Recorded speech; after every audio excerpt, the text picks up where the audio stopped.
আমি একটি সূরা তেলাওয়াত করেছি। এই সূরা আল কারিয়া। এই সূরাটি মক্কাতুল মুকাররমায় রাসূলুল্লাহ সাল্লাল্লাহু আলাইহি ওয়াসাল্লাম অবস্থানকালে নাযিল হয়েছে। নবী আলাইহিস সালাতু ওয়াস সালামের কাছে ধারাবাহিকভাবে যে সূরাগুলো নাযিল হয়েছে, ছোট ছোট সূরা, এই সূরাটি তার মধ্যে অন্যতম একটি সূরা। ঈমান আমরা যে কয়টি বিষয়ের উপর আনা খুবই জরুরি, তার মধ্যে একটি হলো কিয়ামতের দিনের উপর ঈমান আনা।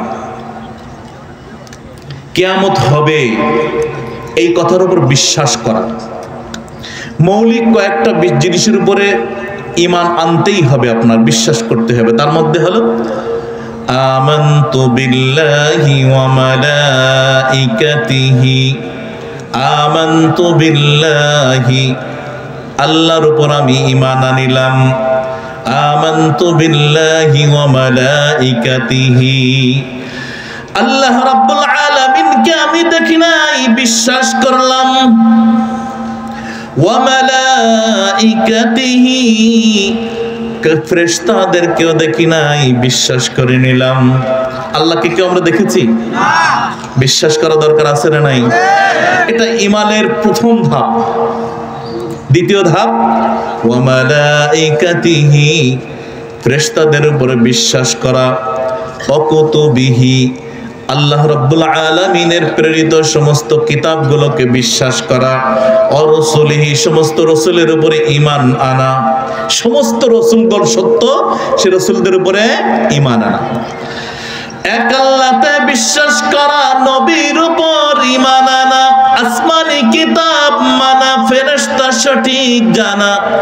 কিয়ামত তাকদীরের উপর যদি ঈমান আনা যায়, আল্লাহর বান্দা নবীর উম্মত তবেই হওয়া যায়। তাহলে কিয়ামতের দিনের উপর বিশ্বাস করা অত্যন্ত জরুরি একটি ঈমানের বিষয়। এই সূরা সূরাতুল কারিয়া, এই সূরার মধ্যে আল্লাহ রাব্বুল ইজ্জাতুল জালাল কিয়ামত কিভাবে হবে এর একটি প্রামাণ্য চিত্র, একটি লাইভ চিত্র আল্লাহ রাব্বুল আলামিন বর্ণনা করেছেন। এই সূরা কারিয়া যদি আপনারা সুন্দর করে পড়েন, এর যদি তাফসীরটা আপনি সুন্দর করে আজকে কান খাড়া করে শোনেন, আপনার কাছে মনে হবে একটি লাইভ কিয়ামতের দৃশ্য চলছে। কিন্তু শুনতে হবে কি দিয়ে? দিলের, অন্তরের কানগুলো দিয়ে আপনার শুনতে হবে। তাহলেই আপনার মনে হবে আসলে কিয়ামতটা কেমন। আল্লাহ রাব্বুল আলামিন সূরাতুল কারিয়ার মধ্যে এই কিয়ামতের একটি বর্ণনা, একেবারে প্রামাণ্য চিত্র তুলে ধরেছেন। কারিয়া, কারিয়া শব্দের অর্থ হলো বিকট আওয়াজ। এই সূরার শুরুতে আল্লাহ রাব্বুল আলামিন কারিয়া শব্দটি 3 বার উল্লেখ করেছেন। কয়বার? 3 বার কেন উচ্চারণ করলেন? কারণ হলো আমরা যখন কোনো মানুষের দৃষ্টি আকর্ষণ করি, আমরা বলি না অ্যাটেনশন প্লিজ, দৃষ্টি আকর্ষণ করে আমরা মানুষকে নিজের দিকে লক্ষ্য করার জন্য বলি, অথবা গুরুত্বপূর্ণ কোনো বিষয় অ্যানাউন্স করি, তখন আমরা মানুষের দৃষ্টি আকর্ষণ করি। তো আল্লাহ রাব্বুল আলামিন মানুষের দৃষ্টি আকর্ষণ করছেন। 3 বার বলার কারণে অবশ্যই তো একটি গুরুত্ববহ একটা গুরুত্ব রয়েছে আল্লাহর কাছে, আমাদের কাছে এর একটি গুরুত্ব রয়েছে। আল্লাহ রাব্বুল আলামিন প্রথম বললেন আল কারিয়া। কারিয়া শব্দের অর্থ হৃদয় কম্পন জাগানো আওয়াজ। আমরা কতটুকু শক্তিশালী আওয়াজ শুনেছি। কেউ হয়তো আমাদের দেওয়ানবাড়ি মসজিদের পাশ দিয়ে হেঁটে যাচ্ছেন, হঠাৎ করে একটা ট্রাকের টায়ার বাস্ট হলো, বিকট আওয়াজ। অথবা কেউ বৃষ্টির দিনে কোনো কারেন্টের খাম্বার পাশে দাঁড়িয়েছিলেন, ট্রান্সফরমারের পাশে, হঠাৎ করে ব্লাস্ট হলো, বিকট আওয়াজ। অথবা কেউ রান্না করছিলেন গ্যাসের সিলিন্ডারে, হঠাৎ করে এটা ব্লাস্ট হলো, তিনি হয়তো শুনেছেন বিকট আওয়াজ। অথবা বৃষ্টির দিনে কালবৈশাখী ঝড়ের সময় প্রচন্ড ঝড়ের মধ্যে একটি বিজলি চমকালো, আমাদের দেশে বলে ঠাডা, আছে না, ঠাডা পড়ে না? এই ঠাডা পড়লো, তখন আপনি শুনলেন বিকট আওয়াজ। এ ধরনের আমরা হয়তো যারা স্কুলে পড়েছি, একটা লোহার সাথে একটা বেলের সাথে কাঠ দিয়ে যখন জোরে জোরে বাড়ি দেয়, লোহা দিয়ে বাড়ি দেয়, বিকট আওয়াজ। আমরা যখন লঞ্চে চলি বরিশালে, তার যে হুইসেল আছে অনেক বিকট। এ ধরনের দুনিয়ার কিছু বিকট আওয়াজ আমরা শুনেছি। আল্লাহ রাব্বুল আলামিন কুরআনুল কারীমের মধ্যে বলেন, আল কারিআতু মাল কারিআ, বিকট আওয়াজ। আবার রিপিট করে বললেন বিকট আওয়াজ। ওমা আদরাকা মাল কারিআ, এটা পৃথিবীর কোন বিকট আওয়াজ নয়, এটা একটি ডিফারেন্ট বিকট আওয়াজ। মা লা আইনুন রাআত ওয়ালা উযুনুন সামিআত ওয়ালা খাতারা আলা কলবি বাশার, এটা জানাতন আওয়াজ নয়, এই স্বাভাবিক পৃথিবীর কোন আওয়াজ নয়, এটা বিকট আওয়াজ। ওমা আদরাকা মাল কারিআ, আপনি কি জানেন সেই বিকট আওয়াজটা কেমন? এই বিকট আওয়াজটা দেওয়ার জন্য আল্লাহ রাব্বুল আলামিন একজন ফেরেশতাকে নিযুক্ত করেছেন। কি করেছেন? বিকট আওয়াজ দেওয়ার জন্য একজন ফেরেশতাকে নিযুক্ত করেছেন। এই ফেরেশতার নাম হলো, কি নাম? ইসরাফিল আলাইহিস সালাতু ওয়াস সালাম। তিনি বিকট আওয়াজ দেওয়ার জন্য একটি সাইরেন, একটি বাঁশি, একটি শিঙা, একটি ট্রাম্পিট তিনি এইভাবে মুখে নিয়ে দাঁড়িয়ে আছেন। ফাইনাল এন্ড লাস্ট গ্রিন সিগন্যালের জন্য তিনি আল্লাহর পক্ষ থেকে একটি গ্রিন সিগন্যালের অপেক্ষায় বসে আছেন। কখন রব বলবেন তখন তিনি একবারে সেই আল কারিআ, সেই বিকট আওয়াজের সাইরেনটা তিনি ফু দিবেন। যখন বিকট আওয়াজের সাইরেন ফু দিবে, আল্লাহ রাব্বুল আলামিন বলছেন কেমন হবে জানো?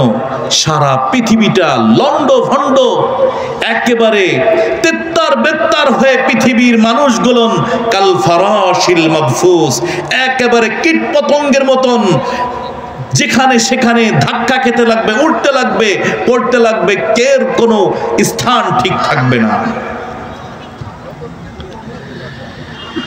আল্লাহ রাব্বুল আলামিন এই কারিয়ার মধ্যে বলে দিলেন, ইয়াউমা ইয়াকুনুন নাসু কাল ফারাশিল মাবসুস।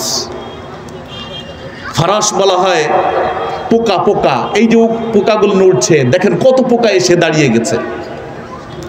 এই পোকাগুলো যদি একটু বাতাস হয়, কোথার পোকা কোথায় গিয়ে দাঁড়াবে, নিজেদের কোনো পরিচয় থাকবে না। আর এর সাথে যদি একটু বৃষ্টি হয়, এই পোকা একজন আর একজনের সাথে ধাক্কা লেগে কোথায় গিয়ে কে মরে থাকবে কেউ জানে না। আল্লাহ রাব্বুল আলামিন বললেন, আল কারিআতু মাল কারিআ ওয়া মা আদরাকা মাল কারিআ ইয়াউমা ইয়াকুনুন নাসু কাল ফারাশিল মাবসুস। এই কীট পতঙ্গের মতন উঠতে থাকবে মানুষগুলো, একেবারে এখান থেকে ধাক্কা লেগে ওখানে উঠতে থাকবে। ওয়াতাকুনুল জিবালু কাল ইহনিল মানফুস, ধুনকারের তুলো যখন ধনে তখন দেখবেন একটা তুলা উড়ে চলে যায়। এই তুলাগুলো যদি ফু দেন, সে ঠিকানাহীন উঠতে থাকে, সে আর নিচের দিকে পড়ার খোঁজ থাকে না। পাহাড়গুলো এমন ভাবে উঠতে থাকবে। আল কারিআ, এই গগন বিদারী যেই শব্দ, সাউন্ড, ইসরাফিল আলাইহিস সালাতু ওয়াস সালাম মুখে সেই শিঙা নিয়ে বসে আছেন।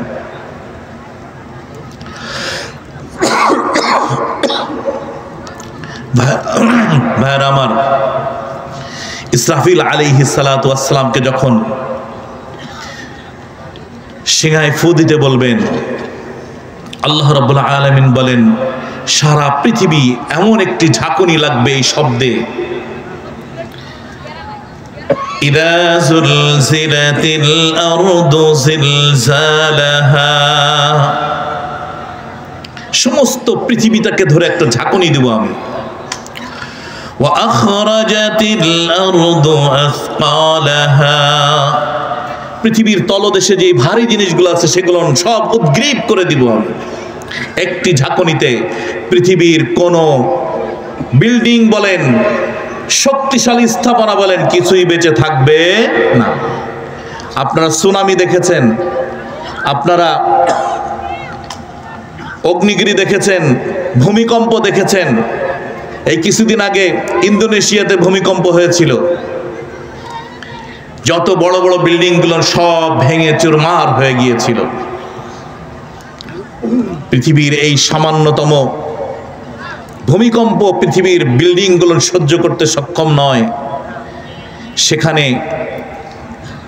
আমি আর আপনি কীটপতঙ্গের মতো ঠিকানাহীন উঠতে থাকবো, এটাই তো স্বাভাবিক। কীটপতঙ্গের সাথে তুলনা করেছেন তিনটা কারণে। কয়টা কারণে? মানুষগুলো কীটপতঙ্গের মতো উঠতে থাকবে, কয়টা কারণের কথা বলেছেন আল্লাহ? তিনটা কারণে। একটা কারণ হলো মানুষ সেদিন কীটপতঙ্গ যেরকম বাতাসের কাছে অসহায় দুর্বল, মানুষ এরকম দুর্বল হয়ে যাবে, নিজের স্থানে সে স্থির থাকতে পারবে না। আর একটা কারণ, কীটপতঙ্গ যেরকম এক জায়গায় জড়ো হয়ে যায়, একটার সাথে একটা গায়ে লেগে যায়, মানুষ একেবারে আদম আলাইহিস সালাতু ওয়াস সালাম থেকে নিয়ে আজ থেকে নিয়ে কিয়ামত পর্যন্ত যত মানুষ আসবে সব একসাথে দাঁড়িয়ে যাবে। মানুষগুলো ওরকম কীটপতঙ্গের মতন একজন আরেকজনের সাথে ধাক্কা লাগতে থাকবে। আর একটা হলো শুধু কাফেরদের জন্য এটা, যে সেদিন এক শ্রেণীর মানুষ তারা অসহায় হয়ে যাবে, তাদের আর কোনো সহায় থাকবে না, কিন্তু মুমিনদের সহায় থাকবেন একজন, তিনি কে? আল্লাহ। সেই কিয়ামত বেশি দূর নয়। নবী আলাইহিস সালাতু ওয়াস সালাম বলেন, আনা ওয়াস সাআতু হাতাইন, আমি এবং কিয়ামত একেবারে পাশাপাশি, আমার পরে কিয়ামত সবথেকে কাছে, বেশি দেরি নয়, যে কোনো সময় কিয়ামত আপনার আমার উপরে হতে পারে। নবী আলাইহিস সালাতু ওয়াস সালামের সেই বাণীর অনুযায়ী আপনার আমার সতর্ক থাকা দরকার, ঈমানের সাথে থাকা দরকার, ইয়াকিনের সাথে থাকা দরকার, ইখলাসের সাথে থাকা দরকার। কারণ কিয়ামত যেন আমার উপরে না হয়, এটা অত্যন্ত ভয়াবহ একটি চিত্র। আপনি একবার ফিল করেন তো যে আপনি কোনো ঝড়ের মধ্যে পড়েছেন, আপনি লঞ্চে যাচ্ছিলেন, ঝড় তুফান একসাথে শুরু হলো, ফিল করেন তো তখন কেমন হয়? ইয়াউমা ইয়াফিরুল মারউ মিন আখি ওয়া উম্মিহি ওয়া আবি ওয়া সাহিবাতিহি ওয়া বানি। কিয়ামতের দৃশ্য নবী আলাইহিস সালাতু ওয়াস সালাম বলেন, সেদিন এমন ভয়াবহ হবে যে যদি মায়ের পেটের মধ্যে অপরিপক্ক কোনো বাচ্চা থাকে, সেই বাচ্চা কখন ডেলিভারি হয়ে যাবে, খালাস হয়ে যাবে, সে মা নিজেও জানে না। আপনার কাছে এটা আজীব মনে হচ্ছে, এমন হতে পারে? এমন কি হওয়া সম্ভব? এটি কি আদৌ কি বাস্তব? এটি কি রিয়েলিটি যে একজন মানুষের পেটের মধ্যে বাচ্চা থাকবে, এই বাচ্চা ডেলিভারি হয়ে যাবে, অপরিপক্ক বাচ্চা, সে নিজেও জানবে না? আমি 1988 সালের একটি ঝড়ের কথা বলি। আমার বাড়ি গোপালগঞ্জে, সেখানে একটি ঝড় হয়েছিল মাত্র 3.5 মিনিট। এই 3.5 মিনিট আমার একটি ফুফু ঘড়ি ধরে দেখেছিলেন যে ঝড় শুরু হচ্ছে। তার মানে ঝড়ের আবহাওয়া দেখার সময় উনি দেখেছিলেন ঘড়িটা, যখন ঝড় শেষ হয়েছে তখন আবার ঘড়ি দেখেছেন যে উনি আর হাতের ঘড়ি ঠিক আছে, দেখেন যে ওনার কাপড় টাপড় ঠিক নাই, কিন্তু ঘরের হাতের ঘড়িটা ঠিক আছে, দেখেন যে 3 মিনিট 3.5 মিনিট হবে। এই 3.5 মিনিটের মধ্যে আমার গ্রাম এবং পাঁচকুয়ানি একটা গ্রাম, এই গ্রামের একটি ঘরও খাড়া ছিল না, মাথা উঁচু করে ছিল না। 12,000 মনের বালির নৌকা, এটা মাটির নিচে ছিল, পানির নিচে ডুবানো ছিল। এই বালির নৌকা উঠাইয়া গাছ ফেড়ে তার মধ্যে দিয়ে ঢুকানো। আমাদের ওখানে একটি কমিউনিটি সেন্টার ছিল, খুব মজবুত করে করা ছিল। এইটার পুরো স্ট্রাকচারটা ঠিক আছে, শুধু ছাদটাকে বোটে রেখে গেছে পাটির মতো। ইয়াউমা নাতুবিস সামাআ কাতাইয়িস সিজিল্লি লিল কুতুব। আল্লাহ বলেন এই আসমান জমিনকে আমি একেবারে কাগজের মতো আমি মোড়ায় ভাঁজ করে হাতের মধ্যে নিয়ে যাব। সিজিল্লি লিল কুতুব, আমি কিতাবের মতো ভাঁজ করে হাতের মধ্যে নিব। সেদিন দেখেছিলাম এই উপরের ছাদটাকে আল্লাহ রাব্বুল আলামিন ওই দিন একেবারে বোটে দিয়েছিলেন, পাইপ দিয়ে গাড়া। আমাদের দেশে চাপকল বলে, টিউবওয়েল, এটা পাইপ সহ উঠানো। আমার ছোট কাকার একটি গবাদি পশু, এটা তাল গাছের মাথায় উঠানো ছিল। আমার ফুফু বলেন, যাদের সাথে আমার দেখা দেওয়া জায়েজ নেই, উনি অনেক বড় এক আলেমের স্ত্রী, মাওলানা শাহজামাল সাহেবের। তিনি কারোর সাথে দেখা দিতেন না। উনি বলেন যে আমি কিছু সময় পরেই দেখি যে ঝড়ের মধ্যে আমি একটা বেত গাছের মধ্যে, ঝাড়ের মধ্যে, সেখানে দেখি বাদল, রমজান, এরা সেখানে, যাদের সাথে আমি দেখা দিই না। তারা কিছু সময় পর দেখি তারাও নেই। এরপরে আমি একটি পুকুরের পাড়ে, একটি গরু উড়ে চলে আসছে, একটা টিন এসে তার 2 ভাগ হয়ে গেল। আপনি ফিল করেন এটা স্বাভাবিক ঝড়, নাড়িগুলো বের হয়ে যাচ্ছে। আমি চেষ্টা করছি, নাড়িগুলো তাকে বসে আছে, নাড়িগুলো ভিতরে ঢুকাই দেওয়ার জন্য। আমার ছোট কাকা এসে বলতেছে, এই পুরি পারু, তুই এখানে কি করিস? ঝড় শেষ, সব কিছু লন্ড ভন্ড। আল্লাহ রাব্বুল আলামিন বলেন, ইদা যুলজিলাতিল আরদু জিলজালাহা ওয়া আখরাজাতিল আরদু আতকালাহা। একটা ঝাঁকুনি দিবে আল্লাহ, সারা পৃথিবী লন্ড ভন্ড হয়ে যাবে। আল কারিআ, আল কারিআতু মাল কারিআ, এটা পৃথিবীর কোন শব্দ নয়। ইসরাফিল আলাইহিস সালাতু ওয়াস সালামকে 3টা ফু দেওয়ার জন্য আল্লাহ রাব্বুল আলামিন সৃষ্টি করেছেন। প্রথম ফু দেওয়ার সাথে সাথে সমস্ত প্রাণী এরকম উল্টে থাকবে। এই হালাত যখন হবে, পাহাড়গুলো যখন ধুনকারের তোলার ধুনিত তোলার মতন উঠতে থাকবে, এই অবস্থায় দেখে আল্লাহ রাব্বুল আলামিন তখন ইসরাফিল আলাইহিস সালাতু ওয়াস সালামকে আবার গ্রিন সিগন্যাল দিবেন, আরেকটা ফু দাও। আরেকটা ফু দেওয়ার সাথে সাথে পৃথিবীর সব মানুষ মরে একাকার হয়ে যাবে। পৃথিবীর মানুষের মধ্যে তো শুধু বাঙালি, আর কেউ আছে? সৌদি আরবে তো আর কিয়ামত হবে না। সৌদি আরবেও হলে হতে পারে, আমেরিকায় তো হবে না। হবে কেন? সেখানে তো এখন প্রেসিডেন্ট হলেন ডোনাল্ড ট্রাম্প। সেখানেও কি যাবে? সেখানেও যাবে। ভারতে তো যাবে না, কারণ দাদা বাবুদের কাছে যাবে না। না, সেখানেও যাবে? মোদির কাছে যাবে না? যাবে। পৃথিবীর সব জায়গায় এই কিয়ামতের আওয়াজ পৌঁছে যাবে। সবাই একাকার হয়ে যাবে, মরে শেষ হয়ে যাবে। আল্লাহ রাব্বুল আলামিন আরেকজন ফেরেশতাকে নিযুক্ত করেছেন আপনার আমার রূহকে কবজ করার জন্য। সেই ফেরেশতার নাম কি? আজরাইল। আমরা ইসরাফিল অনেকের নাম রেখেছি, আজরাইল নাম শুনেছেন কেউ? কেন রাখি না? ভয়ে ভয়ে। আজরাইলকে ভয় পাই আমরা, ইসরাফিলকে ভয় পাই না। মিকাইলকেও রাখছি নাম, জিব্রাইলও নাম রাখছি, কিন্তু আজরাইল রাখি নাই, ভয়ে। মৃত্যুকে আমরা ভয় পাই, মরতে চাই না। আমরা পৃথিবীতে থেকে যেতে চাই, আমরা চাই চিরঞ্জীবী হয়ে যেতে।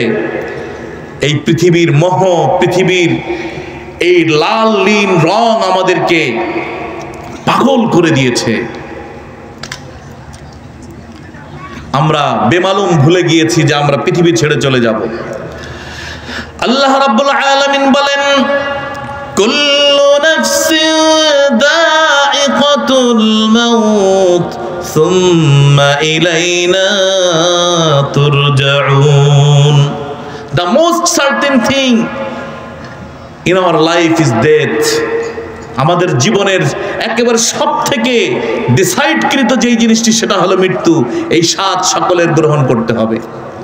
মুহতারাম হাজিরিন, আল্লাহ রাব্বুল আলামিন সকল মানুষকে মরার পরে এবার মালাকুল মউত যিনি আজরাইল তাকে জিজ্ঞাসা করবেন, ইয়া মালাকুল মউত মাইয়াবকা ফিল আরদ, জমিনে আর কে বাকি আছে? বলবেন যে ইয়া আল্লাহ, কেউ বাকি নেই, সমস্ত মানুষ মরে শেষ। তাহলে কে বাকি আছে? বলবে যে জিন জাতিরা বাকি আছে। বলবে আকবিজহুম, তাদেরকে নিয়ে আসো, জান কবজ করো। সমস্ত জিনদের জান কবজ করে ফেলা হবে। আল্লাহ রাব্বুল আলামিন জিজ্ঞাসা করবেন, মাইয়াবকা ইয়া মালাকুল মাউত, এরপরে আর কে বেঁচে আছে বলো। আল্লাহ রাব্বুল আলামিনের কথায় মালাকুল মউত জবাব দিবেন, ফেরেশতাকুল বাকি আছে। বলবেন সবাইকে নিয়ে আসো, যাও, একজন ফেরেশতাও যেন বাকি না থাকে। সব ফেরেশতাকে নিয়ে আসা হবে, 4 জন বাদে। কয়জন বাদে? 4 জন বাদে। আজরাইল, ইসরাফিল, মিকাইল, জিব্রাইল। এবার আল্লাহ রাব্বুল আলামিন বলবেন, ইয়া মালাকাল মাউত মান ইয়াবকা, ও মৃত্যুর ফেরেশতা কে বাকি আছে বলো। মৃত্যুর ফেরেশতা বলবে, ইয়া রব, কেউ বাকি নাই, শুধুমাত্র আমার 4 বন্ধু, আমার 4 কলিগ বাকি। এবার আল্লাহ রাব্বুল আলামিন বলবেন, যাও যাও, এবার সর্বপ্রথম মিকাইলকে নিয়ে আসো। দুনিয়ার মানুষের জন্য, রিজকের জন্য, গণনা রাখার জন্য, হিসাব নিকাশের জন্য নিযুক্ত করেছিলাম। আমি যেই ফেরেশতাকে দুনিয়ার মানুষের জন্য বৃষ্টি বর্ষণের জন্য নিযুক্ত করেছিলাম, আমি যেই মালাকুল মউত ওই ফেরেশতাকে নিয়ে এসো যেই ফেরেশতা মাটির থেকে ফসল উৎপাদনের জন্য রেখেছিলাম, রিজকের ব্যবস্থার জন্য রেখেছিলাম, ওই ফেরেশতাকে আকবিজহু, তুমি ওই ফেরেশতাকে নিয়ে আসো। মালাকুল মউত তার বন্ধু, সেই ফেরেশতাকে নিয়ে যাবেন, কারণ পৃথিবীর মানুষের আর রিজকের প্রয়োজন নাই। আল্লাহ রাব্বুল আলামিনের পরে জিজ্ঞাসা করবেন, ইয়া মালাকাল মাউত মান ইয়াবকা, ও মৃত্যুর ফেরেশতা আর কে বাকি আছে, আর কে বাকি? মালাকুল মউত বলবে, আমার 1 বন্ধু তো শেষ, আর 2 জন বাকি আছে বন্ধু। আল্লাহ রাব্বুল আলামিন বলবেন, যাও যাও, যেই ফেরেশতাকে আমি ফু দেওয়ার জন্য রেখেছিলাম, 2টা ফু দিয়েছে, ওই ফেরেশতাকে নিয়ে আসো। ওই ফেরেশতার প্রয়োজন হলে আমি আবার তাকে জীবিত করব, ওই ফেরেশতাকে নিয়ে আসো। আল্লাহ রাব্বুল আলামিনের হুকুমে মালাকুল মউত ওই ফেরেশতার জানটা কবজ করে নিয়ে যাবে। এবার আল্লাহ রাব্বুল আলামিন জিজ্ঞাসা করবেন, ইয়া মালাকাল মাউত মান ইয়াবকা, ও মৃত্যুর ফেরেশতা আর কে বাকি, আর কে বাকি? আল্লাহ রাব্বুল আলামিনের কথায় জবাব দিবেন, আমার 2 বন্ধু তো শেষ, আর মাত্র 1টা বন্ধু বাকি আছে। আল্লাহ রাব্বুল আলামিন বলবেন, যাও যাও, জিব্রাইলকে নিয়ে আসো। এবার জিব্রাইলও শেষ। আল্লাহ রাব্বুল আলামিন জিজ্ঞাসা করবেন, ইয়া মালাকাল মাউত মান ইয়াবকা, ও মৃত্যুর ফেরেশতা আর কে বাকি? বলবে যে রব, আনতাল হাইয়ুল কাইয়ুম, তুমি তো জীবিত, তুমি কোনদিন মরবা না, তুমি তো চিরঞ্জীব, তুমি আছো, আর তোমার গোলাম আমি শুধু বাকি। এবার আল্লাহ রাব্বুল আলামিন বলবেন, ইয়া মালাকুল মাউত মুত আনতা মুত, ও মালাকুল মউত, তুমি আবার মরো, তুমি আবার মরো, তোমার মরণ নিশ্চিত করো। আল্লাহ রাব্বুল আলামিনকে বলবেন, ইয়া আল্লাহ, আমি তো সারাটা জীবন সকলের জান কবজ করলাম, আমার এখন জান কবজ, নিজের জান নিজের কবজ করতে হবে, এটা কেমন কথা? আল্লাহ রাব্বুল আলামিন তেলাওয়াত করে শুনিয়ে দেবেন, কুল্লু নাফসিন যায়িকাতুল মাউত। সমস্ত মানুষের, সমস্ত প্রাণীর এই মৃত্যুর স্বাদ গ্রহণ করতে হবে। আল্লাহ রাব্বুল আলামিন বলবেন, ইয়া মালাকুল মাউত, মুত মুত, ও মালাকুল মাউত মরো, তোমার মরণ দাও। মালাকুল মাউতের কাঁপুনি শুরু হয়ে যাবে, গায়ে জ্বর এসে যাবে, জ্বর। এবার মালাকুল মউতকে বলবে, কোনো কথা চলবে না, জান্নাত আর জাহান্নামের মাঝখানে গিয়ে দাঁড়াও। আল্লাহ রাব্বুল আলামিন মালাকুল মউতের ওখানেই মৃত্যু দিয়ে দিবে। সব শেষ। আল্লাহ রাব্বুল আলামিন হাইয়ুল কাইয়ুম, তিনি শুধু আছেন, তিনি থাকবেন। কুল্লু মান আলাইহা ফান ওয়া ইয়াবকা ওয়াজহু রাব্বিকা যুল জালালি ওয়াল ইকরাম। দুনিয়ার মধ্যে যা ছিল সব শেষ। আল্লাহ রাব্বুল আলামিন বলবেন, ইয়া আরদ আইনা আশজার, ও জমিন তোমার বড় বড় গাছগুলো কোথায়? আইনা আনহার, তোমার বড় বড় নদীগুলো কোথায়? আল্লাহ রাব্বুল আলামিন ডাক দিয়ে বলবেন, আইনাল জাবাবির, ক্ষমতাশালী দাম্পটলা সেই বাদশাগুলো কোথায়? দাম্ভিকলা বাদশাগুলো কোথায়? কেউ কোনো জবাব দিবে না।